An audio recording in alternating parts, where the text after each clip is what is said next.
Well, just want to start again by thanking everybody for joining us on our open house this week. This week's topic, we'll be talking about how to define a modern cloud approach. So I think cloud is one of those topics that we hear about all the time. It's more than just a buzzword, but definitely something that is talked about often, but maybe rarely defined. So probably a good place for us to start today is to defining what exactly cloud computing is. And I think to put it most simply, cloud computing is the on-demand availability of computer system resources, especially data storage and compute, without the direct active management by the user. So, often it's thought of as a product or some actual tangible thing, but it's really much more than that. It's a new methodology of delivering IT resources to an organization. And like I said, it is this more architecture and methodology of changing the way from this legacy model of how we design and consume resources to a more agile, flexible, and kind of next generation model of consuming those resources. A lot of the benefits and goodness of cloud are really built into DevOps, being able to take advantage of a lot of cloud native tools, especially within the hyperscalers. So it's very much tied to DevOps and continuous delivery. So that's a big piece as well. And equally as important, it's a financial instrument. So rather than having to rely on these huge capital purchases and sometimes over purchasing, it allows you to break up purchases, pay on a monthly, quarterly, or annual basis for resources that you need them as you use them. And also not have to over purchase, just consume what you need when you need it, spin up resources, spin them down. So it is as much a paradigm shift as it is, anything else. And so, this whole architecture really lends, like I said, it is not a product or service, but more this whole journey that we're going on with our customers. And it's a shift of the way we used to deliver and design IT resources to really a whole new methodology. And that really lends to, really dynamic scalability and flexibility within these resources. And it's really changing the way that people think about how they deliver IT to the organization.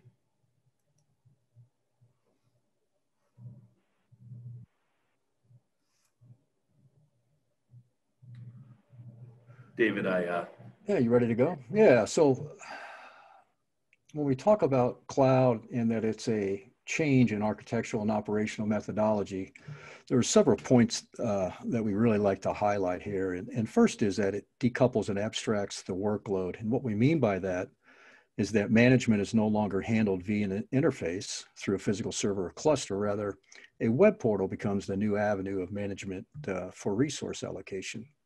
There's also this high level of automation. So technologies such as Chef, Puppet, TensorFlow, or Ansible, they help to ameliorate the repetitive tasks that are so often that lead to human error in our day-to-day work. We're also moving towards a software-defined everything. So as we've seen within the hyper-converged category, all aspects of the three-tiered architecture is defined by software and not simply the hardware platform. Software development and delivery model. One of the big benefits of using cloud computing services is that firms can avoid the upfront cost and complexity of owning and maintaining their own IT infrastructure, and instead simply pay for what they use when they use it. And then usage-based billing. Rates can be based on CPU cycles consumed or amount of data capacity consumed, or simply timed consumption of all these resources. Also, with any S3 type of storage cloud providers will charge you a rate to store data, and this is simply called a put. And they will also charge you to retrieve data, which is called a get. We'll get into that a little bit in more detail later. And then also with burst capability or capacity, this is really one of the key features of cloud architecture because it simply allows a component or components of cloud infrastructure to grow on demand to meet peak processing needs. Once the peak demand subsides, these resources are no longer attributed to your topology. And this is really the essence of the ephemeral nature of the cloud. And then finally, with OpEx versus CapEx, organizations may have a preferred method of paying for IT services. And so the cloud allows for all costs to be treated as operational expenses. No, and it's because cloud is so all-encompassing, it can often be confusing. And with so many different tools and platforms needed to make cloud work, across the organization, you've got runtime tools and orchestration tools, platform services and analytics. And as you can see, there's an endless amount of vendors and different ways to go about consuming and delivering cloud resources. A lot of these companies are startups and sometimes aren't around for the life of your cloud environment. So there's certainly a lot of noise and a lot to really digest. So with a lot of our customers, we're working with kind of cutting through the noise and really identifying what those key either pieces of technology or methodologies are, and really focusing in on what specifically matters to each organization, because there's no single right way to go about it, and there's no single vendor that's got it all figured out. So, being able to navigate this landscape of vendors is very tricky, and that's kind of where we start with our customers, is finding out what's important to them and what vendors and methodologies are most important. So I'm going to start out today just kind of making sure that we get some terms and concepts clearly defined, because again, it's a term used very frequently, but there's just so much that we don't think is clearly defined in the industry. So there's kind of four main cloud types that you see in the industry. The public cloud is typically what people think of when you talk cloud. So those are your hyperscalers, which David will get into here. But those are the big three. And those all the infrastructure is hosted. It's all, kind of hands off for the most part. And, you get your resources, you pay per terabyte or pay for your compute resources. And it's kind of the most hands-off model, but probably the most widely adopted. A lot of customers are developing a private cloud strategy. So basically evolving their on-prem strategies to be able to kind of align more with how you would consume public cloud resources. So again, not having to over-purchase, being able to spin up and spin down resources on demand. Some organizations actually have chargeback and showback models so that different departments can own those budgets and make sure that, resources aren't being misallocated, or, budgets aren't out of control. So this private cloud model is becoming a way to deliver those on-prem resources in a very scalable and predictable manner. Honestly, how I think most folks are these days is a hybrid model, right? Nobody's going to be all on-prem and nobody's going to be all, in the public cloud. It's this hybrid space. And that's where, you see especially the big players like IBM and VMware really finding that ability to orchestrate workloads, between what's in the cloud, in the public cloud, and then what you're doing on-prem, and kind of creating that mobility and agility between the two, because, demands and workloads change a lot over time. And so having a really sound hybrid strategy where you're not bound or tied into, handcuffed by these public cloud vendors, but, doing everything on-prem typically does not make sense anymore. So most of the organizations we work with are in this hybrid mode. And a lot of people are both, are consuming multiple different cloud vendors, whether it's the hyperscalers or some more niche specialized public cloud vendors that do backup or DR as a service. So, we see people kind of having several different, public cloud targets. And then the key there is finding a way to kind of broker and monitor those instances. So before we go any deeper today, this is a happy hour. And so we have a bartender joining us today, and we wanted to make sure everybody's got a drink in hand. So I'm going to hand it over to Kenny Lark. He's going to be showing everybody how to make a cocktail today. And Kenny, take it away. All right. Thanks, guys. Can you hear me? Yeah, gotcha. Perfect. All right. Yeah, today we're going to be making a Paloma. Hopefully everybody got their cocktail kits. Paloma translates to the dove in Spanish, the refreshing, thirst-quenching drink that's an alternative to the margarita. Really, it's sweet, sour, a little bitter, and salty. So it has all four taste groups, plus ice, bubbles, and tequila. So, what really is to go wrong here. So we're using the Camarena tequila today. This is a Reposado. The Camarena tequila dates back to 1761. So it's almost 250 years old.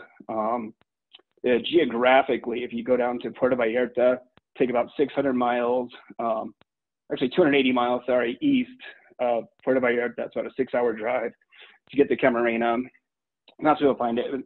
Halfway along that route there is also the city of Tequila, which is along there as well. So this is a Reposado tequila. gets a darker color from being aged in the oak barrels. The Reposado is defined by being aged for anywhere from 60 days in oak up to 364 days. The Añejo, that's a little bit darker, is aged from 1 year to 3 years. So really good stuff. So yeah, without any further ado, let's get going. So have all my good stuff here. Hopefully you all got your cocktail kits. First step, everything chilled. So measure out the ingredients. So basically take this nice little bottle of tequila. It says to add 1.5 ounces, and this is basically 1.7. So, you know, I don't know if that extra little bit of tequila will hurt anybody, but feel free to add the rest. Next, I'm using half a lime. I didn't squeeze mine and set it aside like we're supposed to, but I'm just going to do half a lime, squeeze it on in here. Then 3/4 ounce of the grapefruit lavender cordial here. That's going to be about 1/3 of this bottle as well. I really don't have any handy tools at home here to measure out, you know, small amounts of liquid, but do about 1/3 a bottle of this. Looks good. And then some of this bitters, which looks great. So just do a little dash of bitters in there as well. Shake that guy up.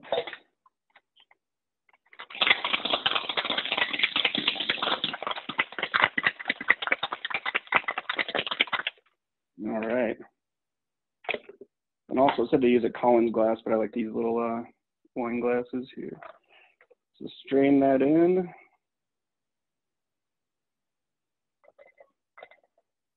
Looks great.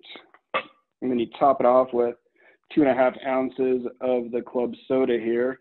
Again, that's going to be about 1/3 of the can. Hard to measure, but perfect. And then we go ahead and top it off with some of the dehydrated grapefruit juice. And I'm actually really excited to try this. Cheers, everybody. Salute. Nice, Kenny. Awesome. All right, back to you guys. Great. Thanks, Ken. Back to you, David. Well, that's always tough to follow that one up. Hey, I want to make one comment on the cloud types. I saw a couple of years ago, I saw a really wonderful analogy on the different types of cloud models. And so when you think about public cloud, in a sense of transportation, think about you're taking a public bus to get to your destination. So a lot of people on the bus, you're all sharing that ride and you're all going to different locations. And so I always thought that was just a great analogy.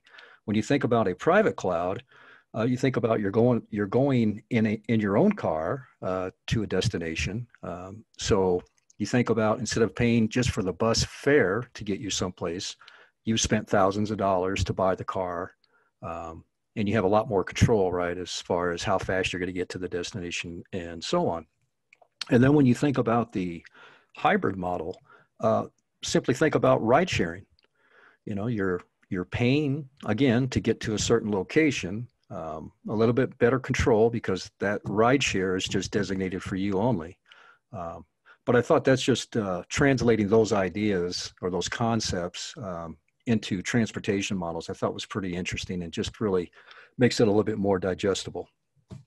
Okay, so let's talk about public cloud deployment models here. And this will probably be our most intense slide, a lot of information to cover here. So I would suggest you take a hearty drink right now. So anyway, let's talk about software as a service, otherwise known as SaaS, right? So this is a software distribution model in which a cloud provider hosts applications and makes them available to end users over the internet. In this model, an independent software vendor or ISV may contract a third-party cloud provider to host the application. So SaaS removes the need for organizations to install and run applications on their own computers or in their own data centers. This eliminates the expense of hardware acquisition, provisioning, maintenance, as well as some software licensing, installation, and support. And when you think about SaaS, some of the bigger, more common names out there would be Salesforce, Google Workspace apps, or Microsoft 365. And typically what we've seen is if you are starting to move from a fully on-premise infrastructure, this is typically the first step people are going to take by using SaaS. Next, we have infrastructure as a service, or IaaS. And this is a form of cloud computing that delivers fundamental compute network and storage resources to consumers on demand over the internet and on a pay-as-you-go basis. Infrastructure as a service enables end users to scale and shrink resources on an as-needed basis, reducing the need for high upfront capital expenditures or unnecessary owned infrastructure, especially in the case where you may have some spiky workloads. However, with advent of new technologies such as containers and serverless options and the related rise of microservice application patterns, IaaS remains foundational, but is in a more crowded field than ever. One method used to minimize costs with IaaS is to prepay for a block of time, whether it's compute for storage. And if you prepay, Keith had touched on this earlier in the presentation, by committing to specific resources and prepaying, you actually have the ability to substantially cut your cost with the hyperscalers. And so again, some of the more common forms we have would be AWS, Azure, and GCP. Next, we have Platform as a Service, or PaaS. And this is a cloud computing model that provides customers a complete platform, hardware, software, and infrastructure. The PaaS provider hosts everything: servers, network storage, operating systems, software, and databases, all at their data center. The customer uses it all for a fee based on usage and can purchase more resources on demand as needed. Typically, resources consumed while bursting will carry a premium price point. So again, when we talk about, potentially committing to reserved computational time or resources, you will see significant cost reductions. Although bursting is really one of the most beneficial aspects of cloud computing, very helpful, particularly in those cases where you have spiky workloads. Maybe you're doing some kind of web services, but just keep in mind when you do take advantage of that type of a service or that type of capability, you are going to pay a premium for that. And some of the more common platform as a service offerings out there would be the SAP Cloud, AWS Lambda, and Pivotal, which is basically a form of Cloud Foundry.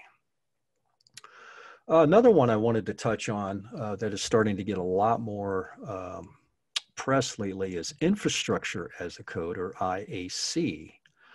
And IAC is basically being able to treat your infrastructure as if it's software. Things like virtual APIs, infrastructure as a service, provisioning cloud resources, and programmatically talking to hardware to kick off provisioning processes are all IAC. It enables software developers and production engineers to use code, not to just build an application, but also to build the systems that the application will run on. A couple of examples of this could be AWS Cloud Formations or Terraform. So in summary, with IaaS, your cloud provider offers access to raw computing resources such as servers, storage, and networking, but you're responsible for the platform and application software.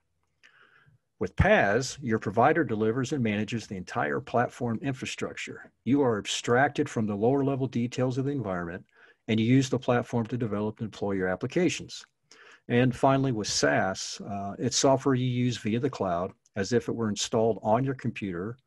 And part of it there may be a thin client there. And SaaS applications reside on the cloud network, and users can store and analyze data and collaborate on projects through the application. All right, understanding the hyperscalers and what they provide. So the major hyperscalers that we see today in the United States, number one clearly is Amazon Web Services, or simply AWS.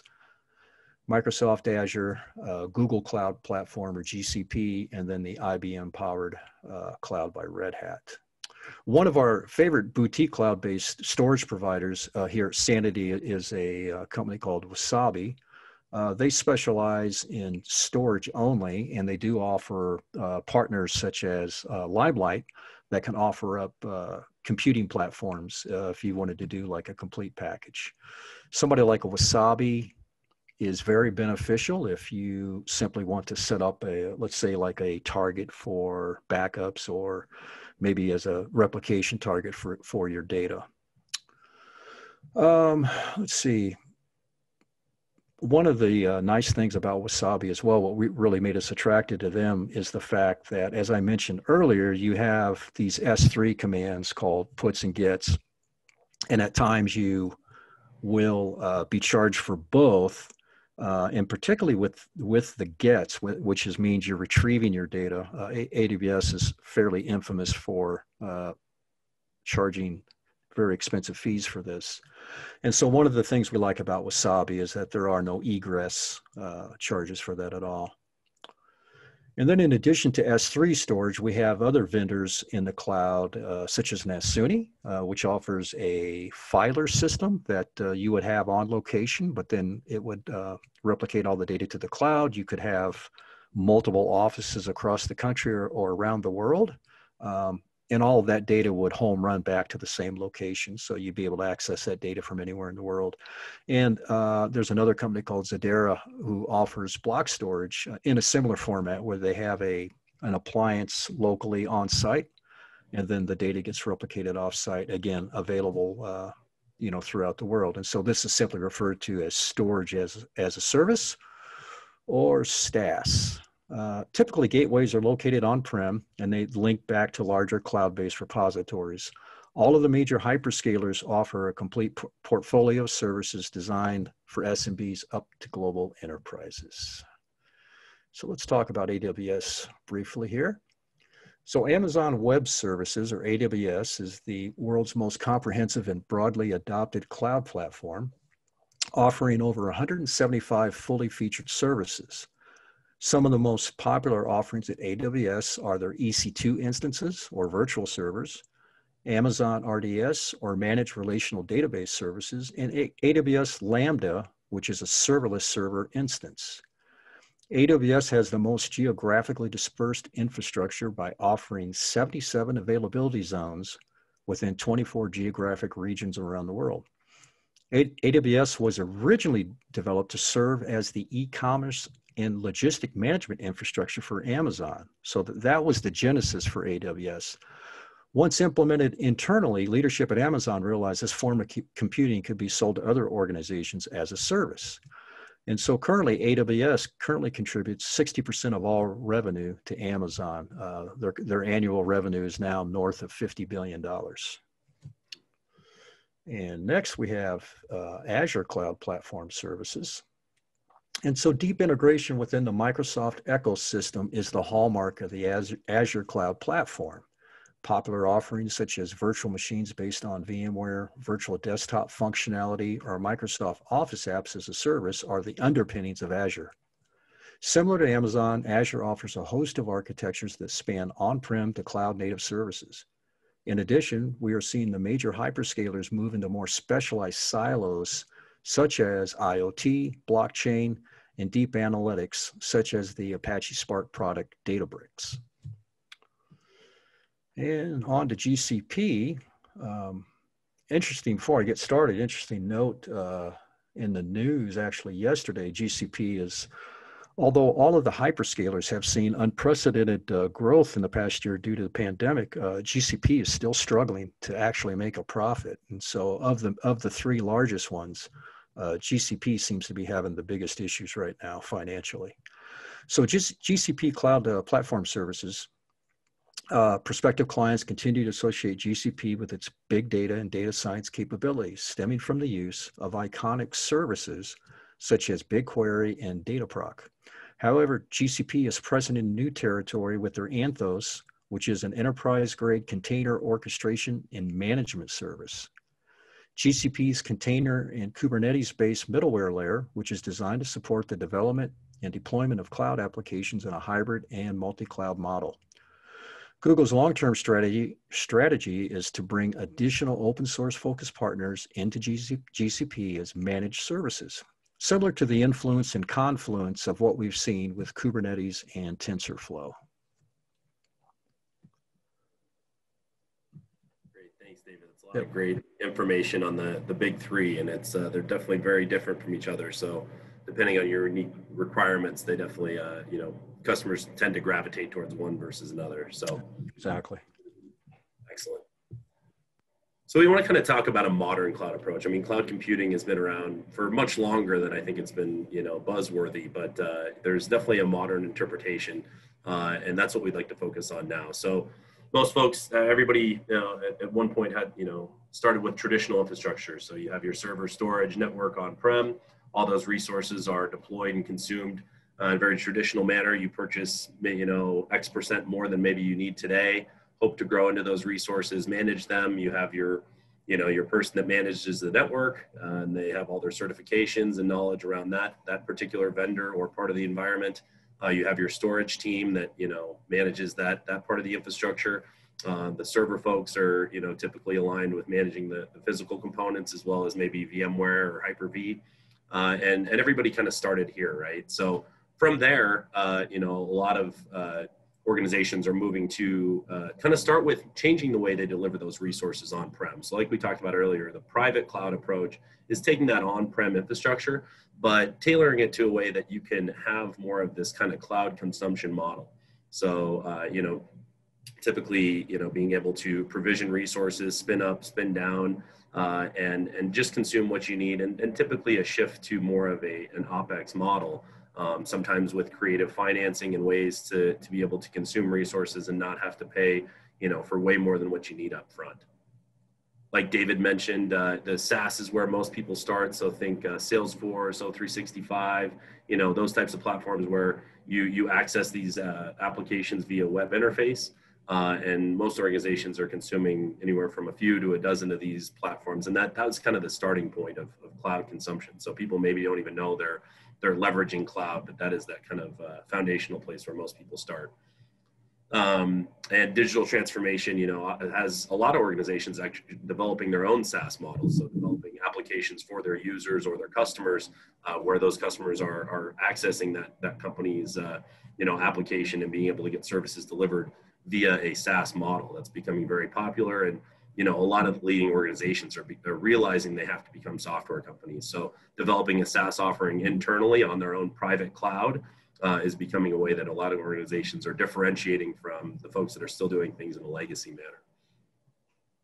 And like we talked about earlier, typically organizations consume, one or many different public cloud targets. So that could be, that you do bursting or, seasonal demand up to the public cloud. Maybe you're doing some DevOps within AWS and you're leveraging a lot of their native tools.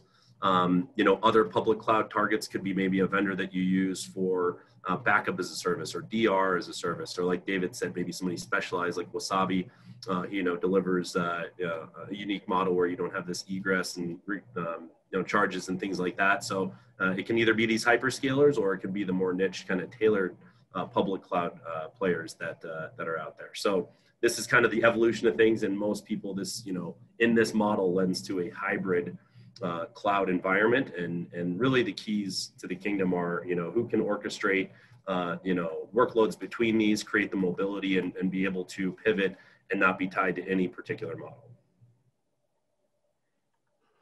Yeah, so as we move to the cloud, we actually have to shift the role of the IT staff, and this is really critical if you want to have success in the cloud. And so what you have to do is enable your IT team to focus on the mission and not the repetitive tasks, right? So repetitive tasks such as hardware maintenance, driver updates, those all become the burden of the cloud provider. Being more responsive to technology consumers is incredibly important. You'll have the ability to set up self-service web portals, and these are going to be designed to allow consumers of your IT resources to allocate their necessary compute requirements as needed. just think of an ATM or self-service gas, right? The IT staff can be freed of mundane allocation tasks, and then you have the ability to limit through the portal, what type of consumption model that the end users will be able to take advantage of. You have just-in-time resource delivery. Bursting is probably the greatest example of this because it's just so incredibly valuable where an automation process just kicks in with the cloud architecture. This allows the IT department to take advantage of the ephemeral nature of cloud resources and commit valuable capital only when needed. This eliminates the stranded resource conundrum that we typically see with on-prem hardware. You'll also have the ability to access a much broader portfolio of capabilities. The hyperscalers, they offer a very deep catalog of applications and services. Development time is virtually eliminated, and the focus simply shifts to integrating new capability instead of developing those capabilities.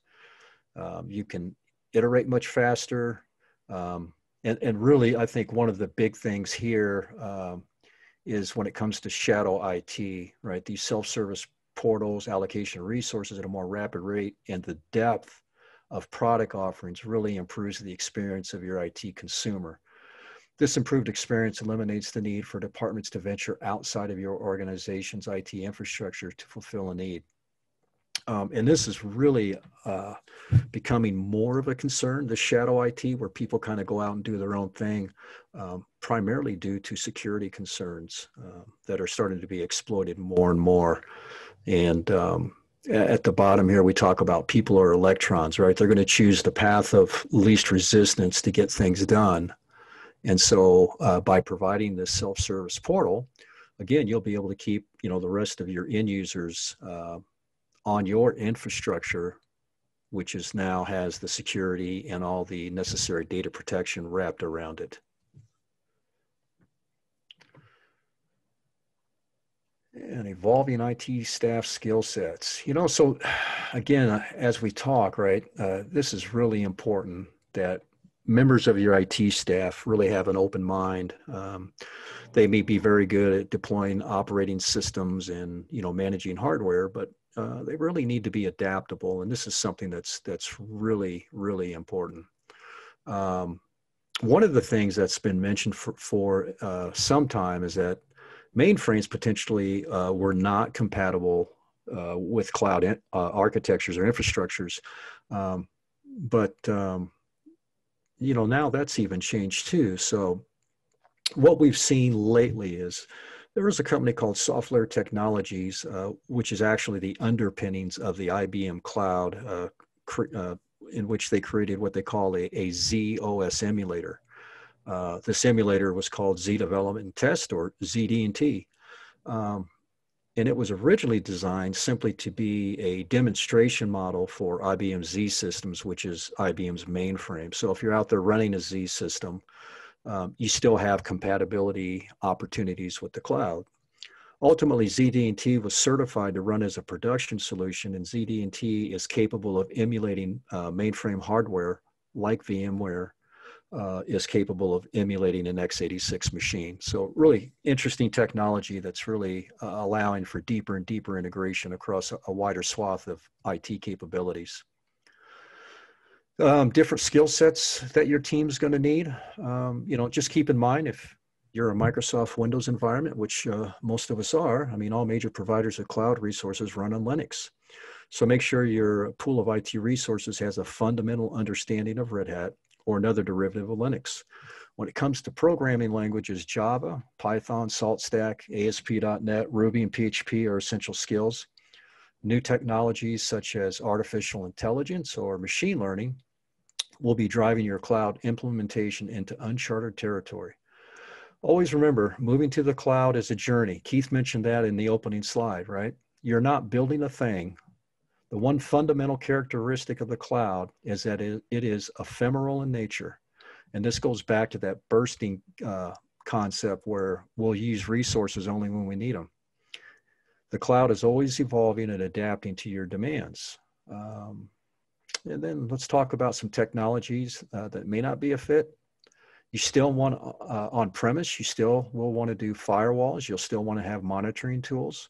Part of your existing infrastructure, which contribute command and control or security features, may be incompatible with your migration to the cloud. There may be applications that cannot simply go through a lift and shift into the cloud. That's why it's so critical to engage members throughout your organization when developing a plan to migrate to the cloud. Involving people from the security and application teams early in the process can help you identify and remediate or bypass issues. In years past, a business impact analysis, or BIA, was performed to create a roadmap in the event of a data duress event. It is highly recommended to perform a BIA prior to initiating your migration to the cloud. A BIA can be an essential tool that identifies dependencies and potential issues within the current topology of your organization.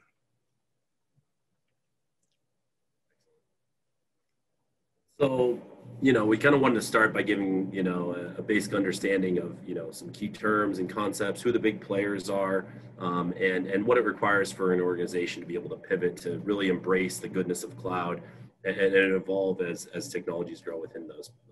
So now we'd just like to talk briefly about how Sanity can help you guys. We've been working with a lot of your organizations on, on-prem solutions and, whether it's hardware and software to, provide that the uptime and availability and performance of your on-prem kind of private cloud resources. But as things shift and a lot of people move to a hybrid model, there's a big place for Sanity to be able to help you guys get there. So, one big thing is we go out and vet, all the different players in the market. As you saw earlier, there's tons of different, technology vendors in the space. And, we've gone out and made sure to have tight alliances and hooks with all the players. So starting with those big, the big three hyperscalers, we have relationships and partnerships with Amazon, Microsoft, and Google, depending on the flavor that fits your model for public cloud consumption. We have resources and specialized service partners that can integrate and play within those big hyperscalers. Then we work with companies such as VMware, Dell Technologies, Nutanix that really help optimize that on-prem kind of private cloud experience. And each of these have hooks up to those public cloud vendors.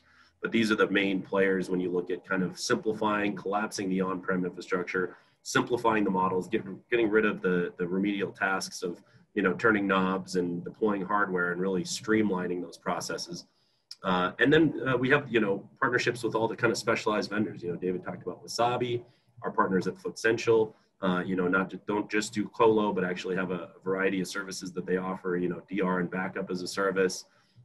Our partners at Veeam are one of the biggest cloud-ready, cloud-friendly backup and DR services.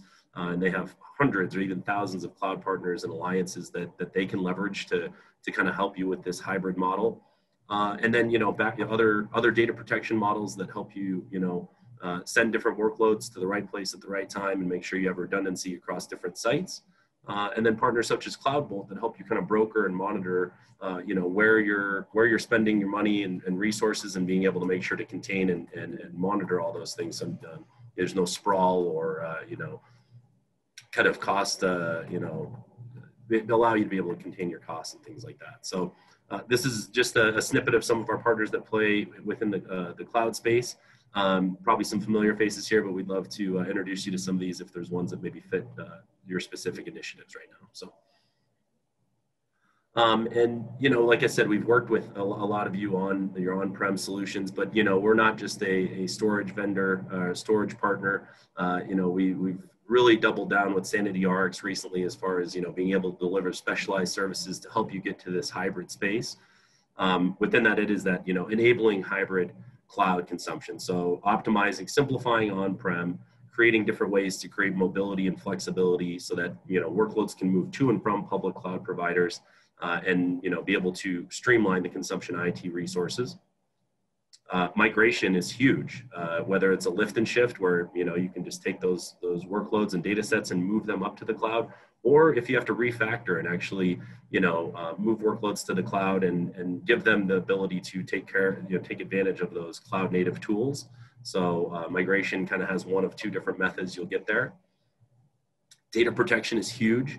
All the cloud vendors aren't necessarily as concerned about your security as you are. So it's one thing creating this hybrid model, but then as workloads and data moves between different cloud vendors or between your on-prem infrastructure to the cloud, you have to make sure, one, that it's secure, and that there's no vulnerabilities, because as your footprint grows, your attack surface grows. So data protection from a security standpoint is critical, as well as the data protection. A lot of people don't know that if you have data in O365, that doesn't mean it's backed up. It doesn't mean that they're going to keep it for as long as maybe your SLAs require. So data protection is very critical and often overlooked. They think that, okay, if Amazon's got it, then we're taken care of, and that certainly isn't the case. And then the last piece is architectural review, making sure to have a great foundation so that you don't just go in haphazardly, and you're going in with a very thoughtful plan on how to go through this journey to the clouds and have, you know, an extra set of eyes and hands to help you get there and design that ideal cloud strategy. Yeah, so the SanityRx cloud offerings that we have, and for those of you that don't know, Steve Merkel is the Vice President at Sanity of Services, and we are extremely fortunate to have him in that position. Just an amazing amount of knowledge, very, very solid background in IT in a variety of different positions and leadership positions as well. So we're very fortunate to have him heading up this group. So where we start with the SanityRx cloud offerings is with assessments, and this really is the linchpin in the entire exercise to move towards the cloud. Encouraging mass participation in the process within your organization will only eliminate potential unknowns and enhance success. The SanityRx team can lay the foundation for that migration by identifying key issues within your internal topology and providing very specific details to influence your success. Migration. Once the assessment and planning has been firmly developed, it's time to begin your journey into the cloud. Leveraging the incredibly deep knowledge of the SanityRx team will ensure a graceful migration of applications and platforms. Checkpoints for success will be used to guide this process. There are two primary methodologies for cloud migration solutions that exist today: replication-based and streaming-based. Replication-based migration tools are typically repurposed disaster recovery tools that essentially copy and paste applications and data into the cloud. Streaming-based migration solutions are typically a more effective approach for live and/or production applications, especially when you don't want to wait until all the data is moved before you can test or begin running your app. The streaming approach moves just an initial subset of critical data into the cloud so that your applications can begin running in the cloud within minutes. Implementation. The extensive experience of the SanityRx team will not only prepare you for the transition to the cloud, but they will provide the steady hand that will make this journey to a cloud-based transformation a very successful one. And Sanity as a service. Moving to the cloud is not simply a one-and-done activity. As we've mentioned previously, it is a journey, and based on that, Sanity as a service is available at any point to guide you through the adoption or expansion of emerging applications that provide your organization with a competitive advantage.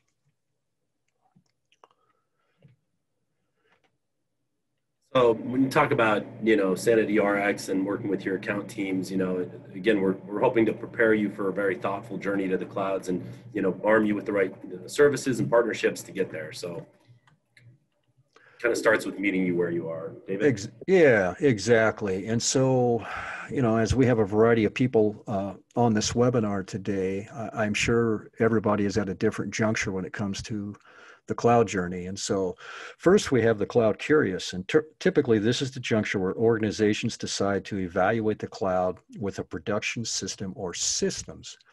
It could be simple as setting up a backup application to leverage a cloud-based target, or initiating a dev and test area to understand the nuances of the practicality of the cloud. Previously, I had touched on Wasabi and how much we really enjoy that company. We believe in what they do. And one of the examples I'd given previously is simply setting up a disk target on Wasabi, and that could be like a replication target for backup jobs. The next would be cloud ready. And this is where the lift and shift begins to gain momentum with a commitment of migrating key production systems into the cloud. Key security and data governance requirements have been identified and clearly supported within this new environment. Also, key training initiatives for the IT staff have not only been established, but also implemented. The success of this migratory process will reflect the commitment level to new training.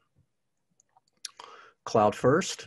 This is newly developed applications will now be initially deployed within the cloud architecture. So now we've moved away from on-prem and totally into the cloud as we start to roll out new apps.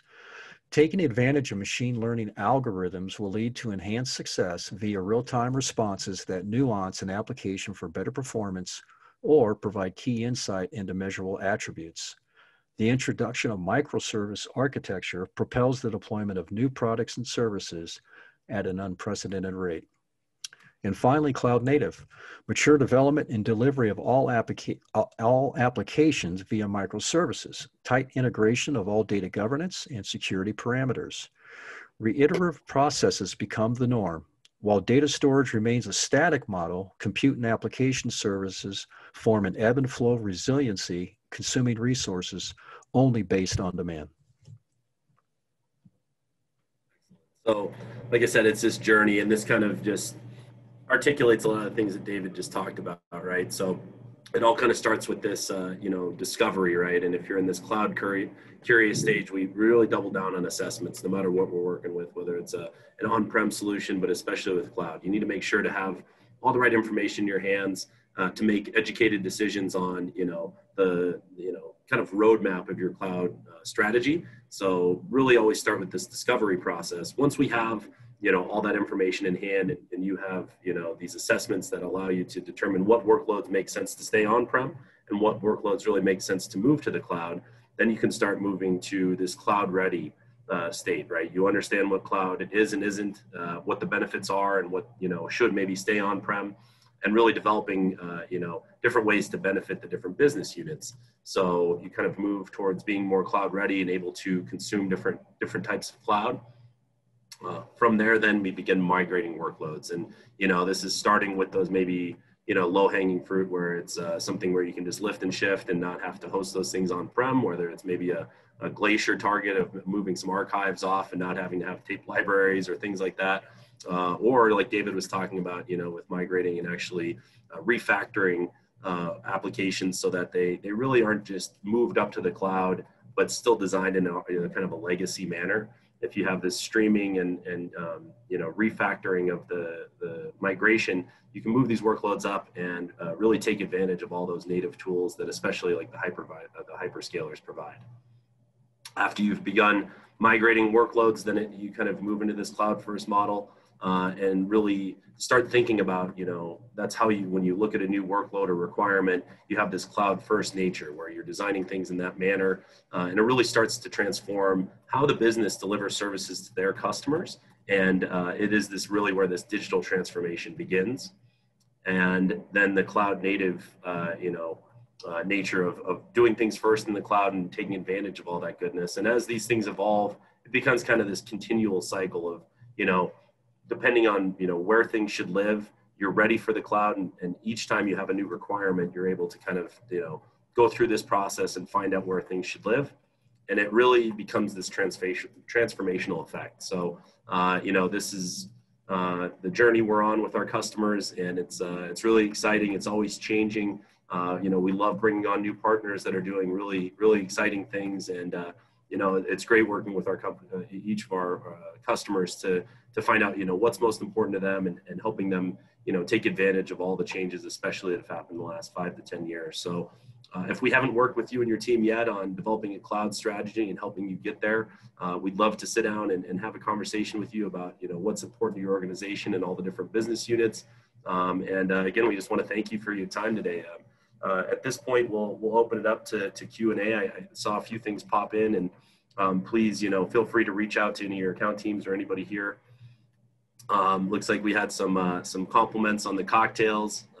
Definitely a tasty one. Kenny, thanks for showing us how to make those. And I'd say if there's any technical questions or anything that people have, please either share those in the Q&A or again, just follow up with your Sanity team, and we'd love to have a conversation with you. But thanks again. These are always fun, and we like to just keep them real casual and informative. So thanks for joining us today for a cloud discussion and a cocktail. And we hope to see you on our next open house. So thanks, everybody.